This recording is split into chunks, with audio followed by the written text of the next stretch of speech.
हमारे व्यस्त जीवन में ईश्वर की आवाज़, जिस तरह से सोना आग में तपकर निखरता है, जैसे हीरे को तराशने वाला करात लगाता है, काटता है और हीरा और अधिक चमकता है, वैसे ही एक महान व्यक्तित्व हैं संत जॉन बॉस्को, जिनका पर्व हम 31 जनवरी को मनाते हैं। वे एक ऐसे व्यक्तित्व हैं जिन्होंने बच्चों को और युवक युवतियों को सही मार्ग दिखाया। आज हम उनके द्वारा विशेष प्रार्थना करें। 31 जनवरी 2026, तीसरा सामान्य सप्ताह, शनिवार। पहला पाठ सामुएल का दूसरा ग्रंथ, अध्याय 12 पद संख्याएं 1 से 7 और 10 से 17 तक। संत मार्कुस का सुसमाचार, अध्याय 4 पद संख्याएं 35 से 41 तक। जीवन में हमें सबसे मजबूत आधार कहीं मिल सकता है तो वह हमारे विश्वास का है। और कई बार हमारा विश्वास हमारे माता पिता, अभिभावक और ये विश्वास बचपन में ही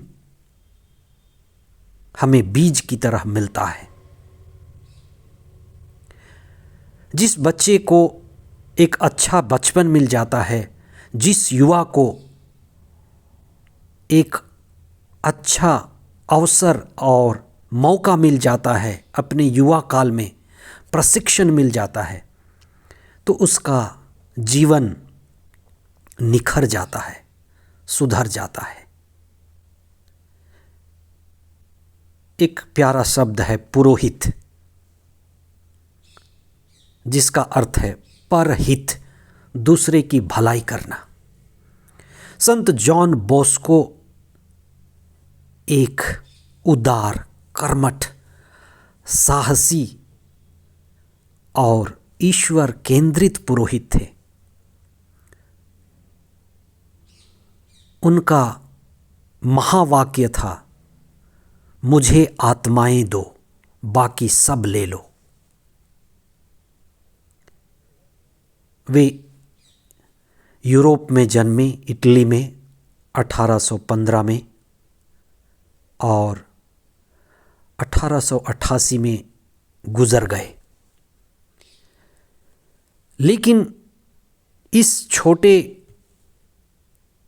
जीवन काल में उन्होंने जो किया उसको बहुत सारे बच्चे और युवक युवतियां हमेशा याद रखेंगी। उन्होंने करोड़ों लोगों के जीवन को संवारा। जो किसी के जीवन को सही रास्ता दिखा दे, विशेष करके बचपन में और युवा अवस्था में, उससे बड़ा सहयोग और योगदान कुछ भी नहीं है। कहा जाता है कि अगर समाज को बर्बाद करना हो, देश को बर्बाद करना हो, धर्म को, संस्थाओं को बर्बाद करना हो, तो बच्चों के बचपन को और युवक युवतियों के जवानी को शिक्षा विहीन और दिशा विहीन कर दें। इसी पर काम किया संत जॉन बॉस्को ने। बच्चों को एक अच्छा भविष्य, एक सुरक्षा, और युवक युवतियों को एक अच्छा भविष्य, सुरक्षा और सही दिशा दिया। भारत के और संसार के हर देश में, हर जगह पर आपको जॉन बॉस्को के संस्थान मिलेंगे, जहाँ पर उन्होंने बच्चों और युवक युवतियों के दिशा निर्देश के लिए, सुरक्षा के लिए, पढ़ाई के लिए और जीवन निर्माण के लिए कई संस्थाएं खोली, जिनसे जनसाधारण वंचित लोगों को दिशा निर्देश मिला। विश्वास का बीज पेड़ और पौधे के रूप में उनके जीवन में एक मजबूत आधार लाया। आज के सुसमाचार में एक सवाल बार बार गूंजता है। ईसा के शिष्य और जो भी उनके पास आए ये पूछते हैं कि आखिर यह कौन है। ईसा की शिक्षा, उनका कार्य जिनमें चिन्ह, चमत्कार, चंगाई, अपदूतों का निकलना, कुष्ठ रोगियों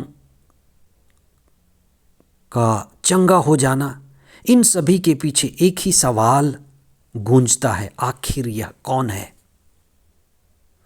कई बार बचपन में, जवानी में, गरीबी में, जीवन के उतार चढ़ाव में तूफान की तरह, लहरों की तरह हमारा जीवन का नाव, जीवन की नैया झंझावात से होकर गुजरती है। वैसे ही ईसा के शिष्य समुद्र के रास्ते जा रहे थे और तूफान आया। शिष्यों की नजरें तूफान पर, लहर पर, झंझावात पर, वे डर गए। उन्होंने ईसा को पुकारा, प्रभु हम डूब रहे हैं। और ईसा नींद से उठे, समुद्र को डांटा, शांत हो जा, और शिष्यों को भी डांटा, रे अल्प विश्वासियों, कहाँ है तुम्हारा विश्वास। जब हम अज्ञानी हैं तब हमें डर लगता है। जब हम अज्ञानी हैं तब हमारा विश्वास ईश्वर पर नहीं होता, चीज़ों पर, लोगों पर होता है और हम डरते हैं। दुख, तकलीफ, परेशानी, संघर्ष हमें डराती है। इसलिए हमें मजबूत आधार की ज़रूरत है।